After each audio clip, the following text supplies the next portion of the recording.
자녀 리스크를 아십니까? 다 큰 애들이 부모한테 얹어 사는 거를 캥거루라고 그러죠. 지금 우리나라에 캥거루가 얼마나 있는가? 48만 5천 명이 있대요. 그러니까 몇 억의 노후 자금이 있더라도 이 자녀 리스크에 걸려버리면 아무 의미가 없다는 겁니다. 근데 우리나라 작년 2월에 대졸자 평균 취업률이 얼마냐? 67%. 근데 여기에 군대 간 애들, 대학원 간 애들이 포함되어 있거든요. 그게 취직입니까? 빼버리면요, 50%대로 떨어질 거예요. 이제는요, 안전한 직업이 없습니다. 성경 말씀에 바른 직업관을 갖도록 하는 말씀이 있지요? 디모데후서 2장 20절에 21절 한번 제가 그대로 읽어드리겠습니다. 큰 집에는 금그릇과 은그릇뿐 아니라 나무그릇과 질그릇도 있어서 하나님 앞에서는 자신을 깨끗하게 구별하기만 하면 금그릇이든 싸구려 질그릇이든 예외 없이 하나님의 귀한 그릇으로 쓰임받게 됩니다. 주어진 상황에 맞춰서 하는 노력을 되는데 그러기 위해서는 뭐냐? 절약이에요. 제가 어디 가서 절약을 얘기하면 많은 분들이 힘세는 표정합니다. 오늘 재테크 강좌하니까 뭐 종목이나 하나 기반한 거 찍어줄까 하고 왔더니 겨우 한다는 말이 절약하라고? 한번 생각해 보셔야 됩니다. 필요 없는 자동차, 교육비, 결혼비용, 경조사 이거 작심하고 아끼지 않고는 노후 준비가 안 되게 돼 있거든요. 이제는 노인이 노인을 부양해야 되는 시대입니다.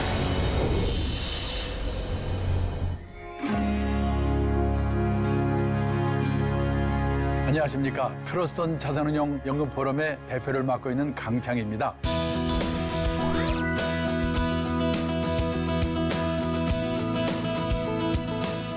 요즘 이 본인이 아무리 성공을 하고 돈을 많이 벌더라도 이 자녀 문제 때문에 노후에 고생하는 분들이 많으십니다. 그래서 이 시간에는 자녀 리스크를 아십니까? 이런 제목으로 말씀을 좀 드려보도록 하겠습니다. 우리나라는 다 큰 애들이 부모한테 얹어 사는 거를 캥거루라고 그러죠. 지금 우리나라에 캥거루가 얼마나 있는가? 몇 년 전에 어느 자료를 보니까 48만 5천 명이 있대요. 근데 캥거루가 서울에서만. 근데 캥거루가 이 말 들으면 열받는답니다. 왜? 캥거루는요, 짐승인데도 신통하게 자기 새끼를 딱 1년 보호하고 쫓아버린대요. 근데 사람은 끝이 없잖아요. 일본에서는 캥거루를 또 뭐라고 부르냐면 패러사이트 싱글이라고 부르는데 이 패러사이트라는 단어가 생물 선생님이 하는 무지하게 어려운 단어인데요. 재작년인가 봉준호 감독 때문에 유명해졌죠. 기생충이라는 뜻이죠. 기생충적 독신이라는 뜻이래요. 일본의 35세에서 44세까지 10년 인구가 1895만 명인데 그중에서 295만 명이 결혼 안 하고 부모한테 얹어 사는 기생충적 독신이랍니다. 그런데요, 이 영국에서는 키퍼스, 부모의 노후 자금을 갉아먹는 자녀들. 그러니까 몇 억의 노후 자금이 있더라도 이 자녀 리스크에 걸려버리면 아무 의미가 없다는 겁니다. 근데 지금 세계에서 우리나라처럼 자식한테 돈 퍼붓고 있는 나라가 없거든요. 대학 등록금이 비싸다고 그 난리인데 미국 등록금이 훨씬 비싸답니다. 그런데 우리나라나 일본의 부모들은 대학 등록금은 부모의 책임이다. 미국의 대부분의 부모들은 대학 등록금 자기들이 융자받아 아니고 취직해서 갚겠지 그런다는 거예요. 근데 결혼 비용은요, 우리와 일본이 더 달라요. 일본에서는 젊은 애들이 결혼 비용 부모한테 신세 좀 지려면 이리저리 눈치 보다가 어떻게 조금만 좀 도와줄 수 없을까요? 이 정도거든요. 일본에 사장하고 있는 제 친구한테 물어봤어요. 야, 네 딸 시집 갈 때 결혼 비용 얼마 되어줬냐? 얼마 되어줬더라? 신혼여행 갈 때 150만 원 줬나? 우리 돈으로 1,500만 원 줘 끝냈대요. 근데 우리나라는요, 부모들이 못 대줘서 난리인데 이 신혼부부의 결혼 비용, 아들의 경우 전국 평균 1억 7천이래요. 이게 서울 대도시는 훨씬 더 들겠죠. 장가가면 오지도 않은 놈들이 돈은 엄청나게 드는 거예요. 제가요, 이 일본 친구한테 뭐냐면 한국에서는 돈이 이렇게 많은 들이는 이유가 뭐냐? 이 집을 얻어줘야 되기 때문에 돈이 이렇게 많이 든다고 그랬더니 뭐라고 하냐면 세상에 자식의 집까지 얻어주는 나라 처음 봤대요. 우리는 당연하다고 생각하는데. 자, 문제는요, 여기에 사교육비죠. 사교육비 중에 자, 과외비 하나만 좀 보겠습니다. 제가 재작년에 서울에서 40대 후반에 부부가 맞벌이하는 커플을 3커플을 인터뷰했는데요. 그중에서 과외비를 제일 덜 쓰는 집이 이 집입니다. 부부가 맞벌이 해가지고 1억을 번대요. 많이 버는 거죠. 그런데 초등학교 6학년, 중학교 2학년 둘 애의 과외비만 쓰는 게 얼마냐? 3,360만 원이래요. 여기에 등록금 내야죠? 책 사줘야죠? 옷 사줘야죠? 빵 사줘야죠? 게임기 사줘야죠? 또 가족 먹고 살아야죠. 그러면 언제 이 저축을 합니까? 근데 문제는 60, 70까지 계속 1억씩 벌면 상관없는데 지난번에도 말씀드렸습니다마는 51.6세가 우리나라 직장인의 평균 퇴직 연령이거든요. 그러면요, 50대 초에 주된 직장에서 퇴직을 하면 재취업을 하더라도 먼저 받던 직장의 절반 받으면 끝내주거든요. 재취업해가지고 연봉 2천만 원이 무지가 어려워요. 근데 그때부터 애들은 대학교 고학년, 그다음에 또 결혼해야 돼. 그다음에 노부모 요양비, 의료비 들어. 그래서 억대 연봉 받던 친구들이 60대가 넘어가가지고 중산층에서 탈락한다는 거예요. 이게 문제예요.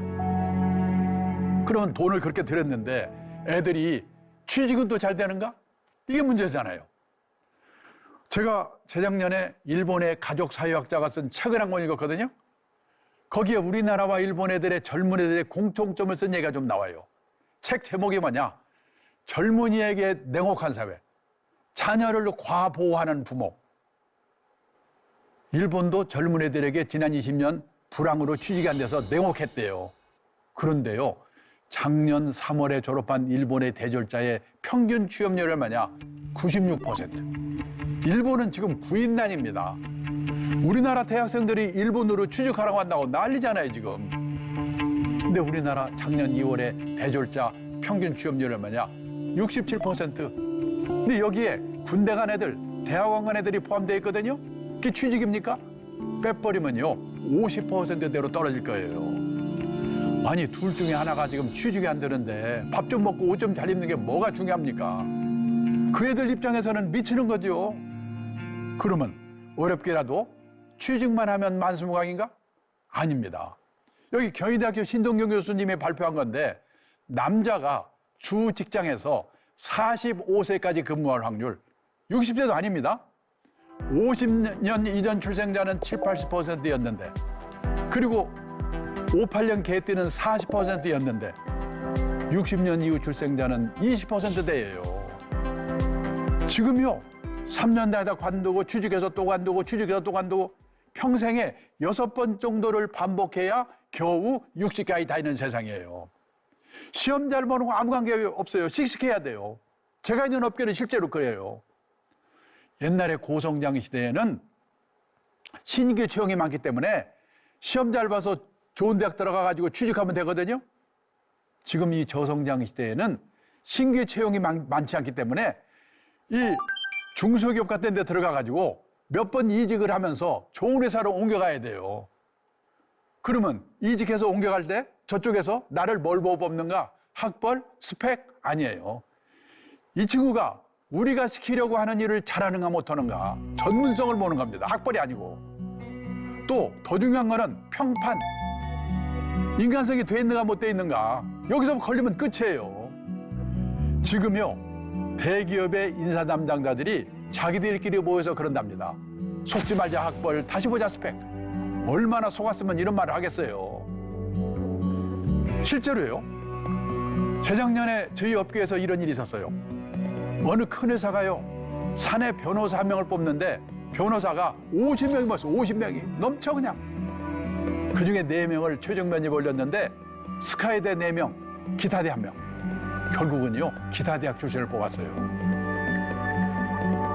그 회사가 그 전에요, 서울에 인류 외고 나와서 스카이 법대 나와가지고 변호사 자격 가진 애를 3명 뽑았는데 다 실패했어요. 도련님밖에 없어요. 시험 잘 보는 거 빼고 할 수 있는 게 없어요.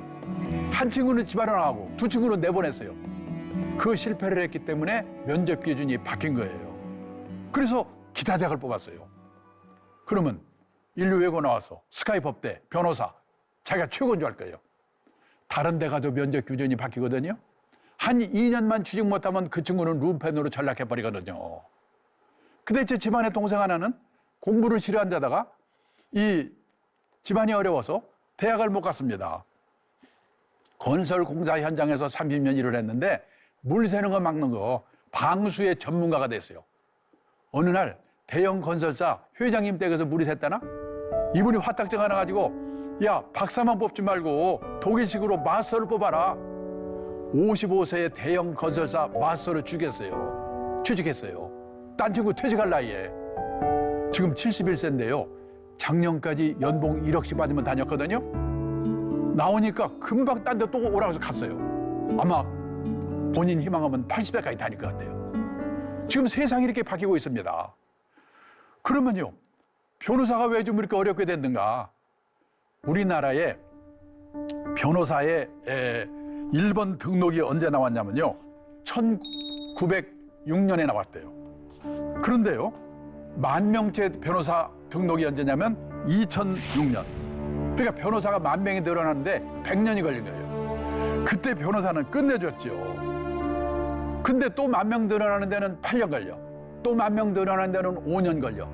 지금 변호사 30,000명 시대라고 하잖아요. 일이 없으니까 변호사들이 세무사, 법무사 일 뺏는다고 신문에 난리잖아요, 지금.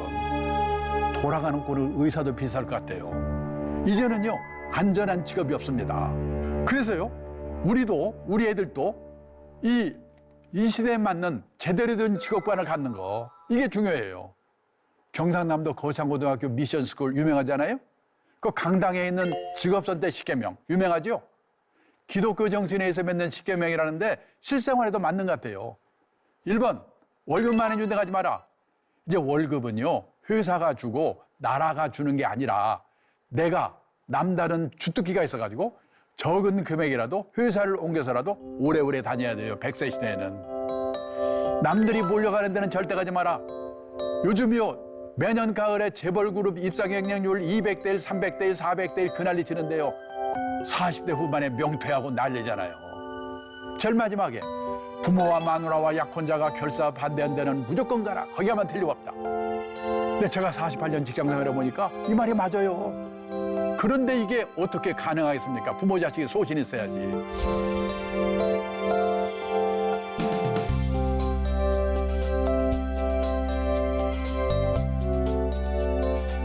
우리가 성경 말씀에 바른 직업관을 갖도록 하는 말씀이 있지요?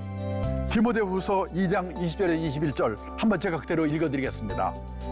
큰 집에는 금그릇과 은그릇뿐 아니라 나무그릇과 질그릇도 있어서 어떤 그릇은 특별히 귀하게 쓰이는 그릇도 있고 어떤 그릇은 평범하게 쓰이는 그릇도 있지만 하나님 앞에서는 자신을 깨끗하게 구별하기만 하면 금그릇이든 싸구려 질그릇이든 예외 없이 하나님의 귀한 그릇으로 쓰임받게 된다.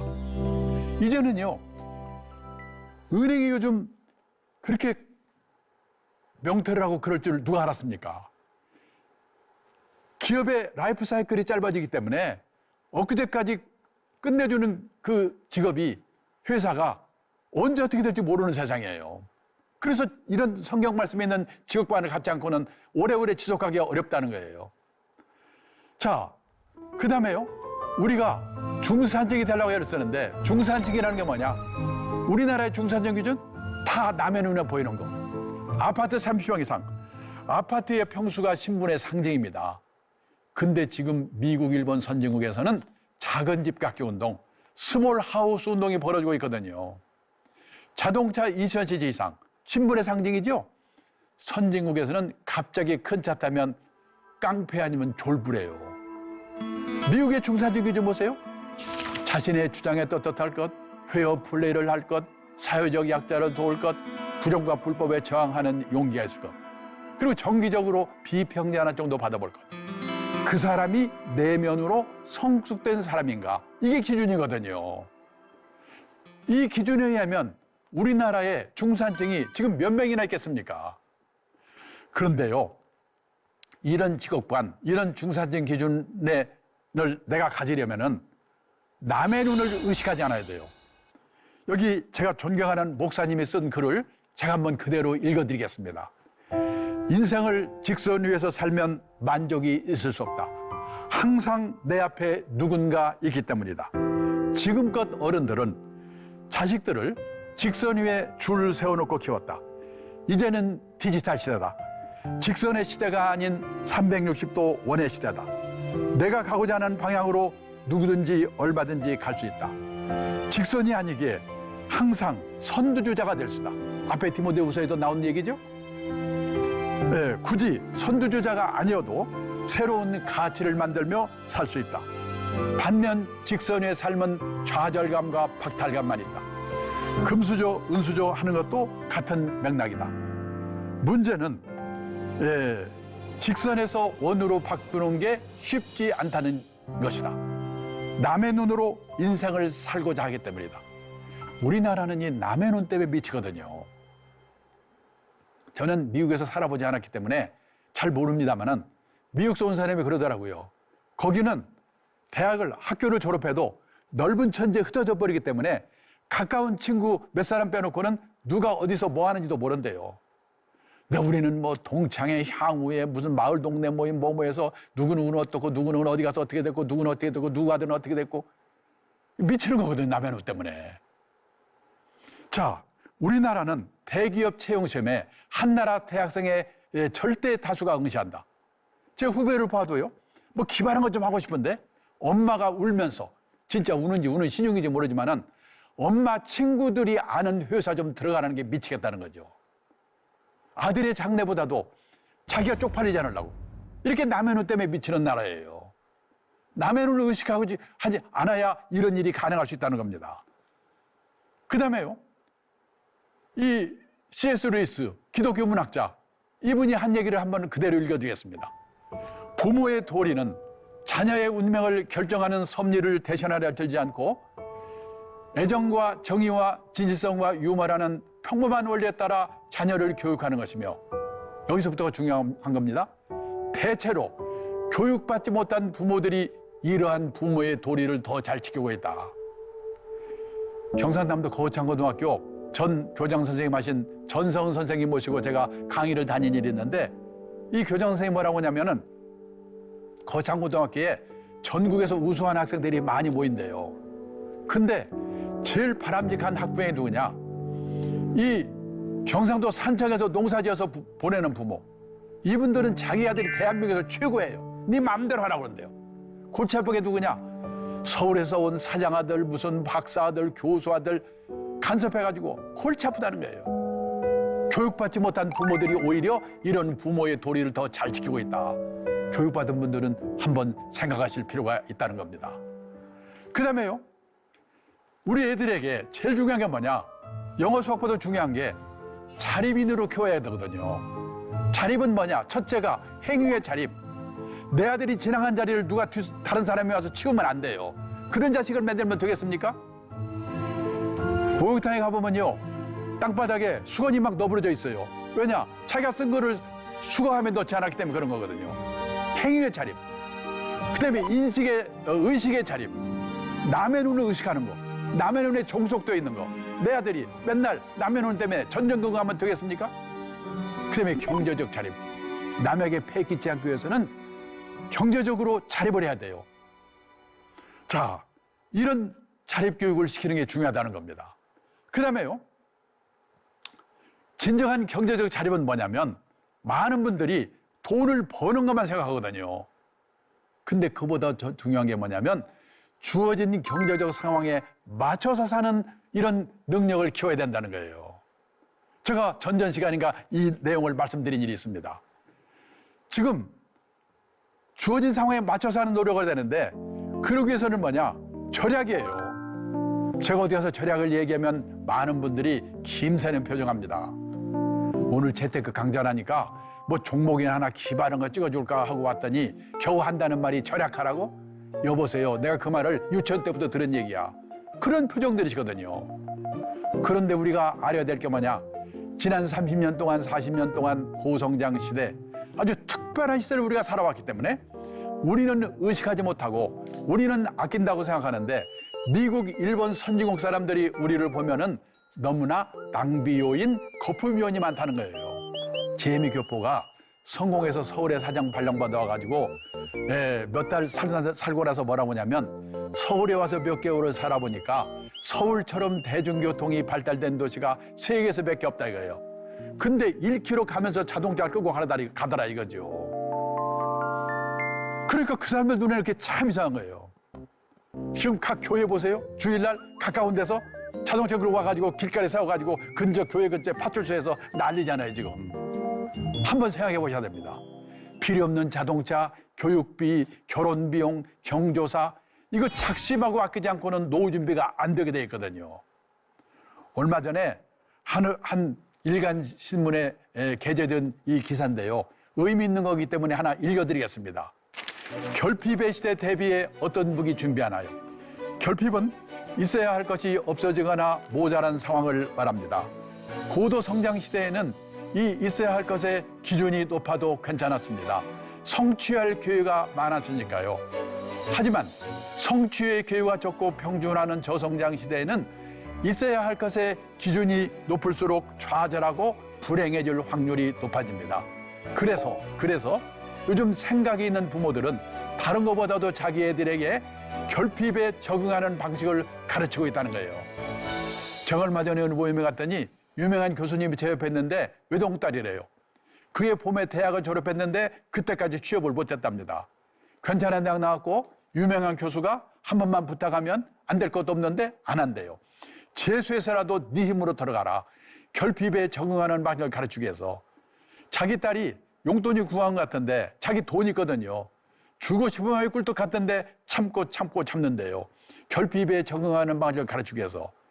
우리가 그걸 안 해가지고 우리 애들이 지금 장난이 아니잖아요. 한 달에 10만 원 쓰는 사람이 9만 원을 쓰게 되면 10% 절약한 겁니다. 고성장 고금리 시대에는 그까이 그 주식 사서 부동산 사서 10% 수익 내면 되는 거지. 다 그런 생각을 했거든요. 그런데 이게 저성장 저금리 시대는 막말로 엿장수 맘대로 안 되거든요. 근데 절약은 하기에 따라서는 자기 의지대로 될 수가 있다는 거예요.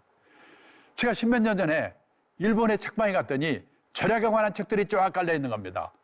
그때만 해도 신경이 나게 돈 버는 책 놓고 쪼잔하게 무슨 절약이야? 한번 이따 시내 서점에 들려보세요. 우리나라 서점에도 여자의 습관, 우아하게 가난해지는 법, 120만 한 달 살아보기 이런 책이 쫙 깔려 있습니다. 선진국이 걸어간 길을 우리가 그대로 따라가고 있어요. 가면 갈수록 절약의 중요성이 높아질 거예요. 그 다음에요. 그러기 위해서는 우리가 애들에게 제대로 된 금융교육 이걸 시켜야 된다는 거예요. 영어 수학 말고 우리가 애들에게 가르친 게 있는가? 돈 관리를 가르쳤는가? 경제적 자립을 가르쳤는가? 근데 막말로 영어 수학은 못해도 밥 먹고 살거든요. 근데 돈 관리, 경제적 자립 이거 모르면 평생 고생하거든요. 제가 몇 년 전에 책을 쓰면서 조사해 봤는데 미국의 고등학교 교과서에는 이 돈 관리, 경제적 자립 이 내용이 40몇 페이지 나오더라고요. 우리는 몇 페이지 되지도 않는데 선택을 안 해. 수능에서 경제 선택하는 애들이 뭐 1점 몇 퍼센트? 배우질 않으니까 대학을 졸업해도 저축이라는 말과 투자라는 말이 어떻게 다른지 이것도 몰라요. 선진국에서는 중학교만 제대로 나오면 아는데 학교에서 가르치지 않으면 부모라도 가르쳐야죠. 그래서 애도 망쳐먹지 않고 아낀 돈으로 자기 노후 대비를 해야 돼요. 아, 그 돈으로 이제 재테크란 말이구나. 아니거든요. 우리가 선진국이라고 하면 노후 자금을 몇억 원씩 들고 있는 나라 아닙니다. 세상을 떠날 때까지 최소 생활비 정도를 공적 사적 연금으로 확보하고 있는 나라. 보세요. 60%에서 90% 독일, 일본, 미국. 당신의 노후의 주 수입원이 뭡니까? 이렇게 물어보니까 선진국 사람들은 예, 연금입니다. 이렇게 대답하는 거예요. 우리나라는 그렇게 대답할 수 있는 분이 누굽니까? 학교 선생님, 공무원, 군인 그렇게 일부 사람밖에 없으니까 22%밖에 안 되잖아요. 그러면 그동안에 우리나라 노인분들은 뭘 먹고 살았을까요? 보세요. 1980년도만 해도 자식이 도와줬잖아요. 72%. 이게요, 그 사이에 14%로 줄어버렸어요. 몇 년만 지나서 다시 이거 조사하면 우리나라도 자녀의 도움을 받는다는 비율이 미국처럼 0.7, 일본처럼 1.9, 독일처럼 0.4 이렇게 바뀔 거예요. 선진국 어느 나라도 자식이 부모의 주생활비를 도와주는 나라가 없습니다. 또 도와주고 싶어도 도와줄 수가 없는 게 뭐냐면 1960년 기준 우리나라 여성 어머니들의 평균 수명이 54세였거든요. 2019년 기준 우리나라 여성 어머니들의 평균 수명이 86세입니다. 32년 늘어났어요. 60년대까지만 해도 수명이 짧았기 때문에 노부모 부양 기간이 평균 5년이면 끝났어요.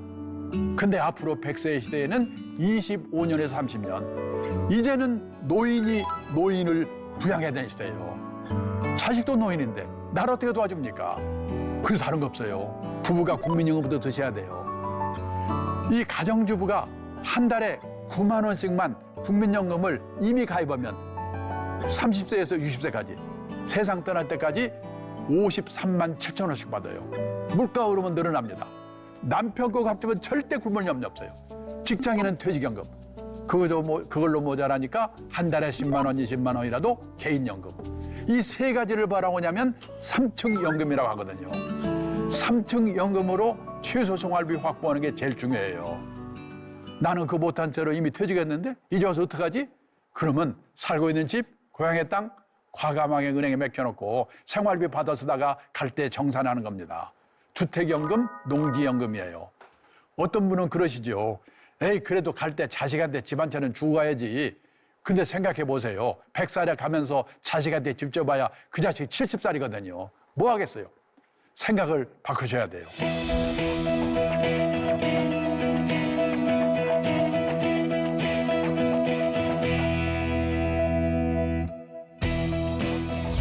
그래서 오늘은요, 이 자녀 리스크 관리를 잘 생각해 보시고 3층 연금으로 노후 준비하시라는 말씀 드리면서 강의를 끝내고요. 다음 시간에는 이 노후 대비 자산 관리하는데 조심해야 될 거가 뭔가 이런 내용을 말씀드려 보기로 하겠습니다. 여기서 끝내겠습니다. 감사합니다.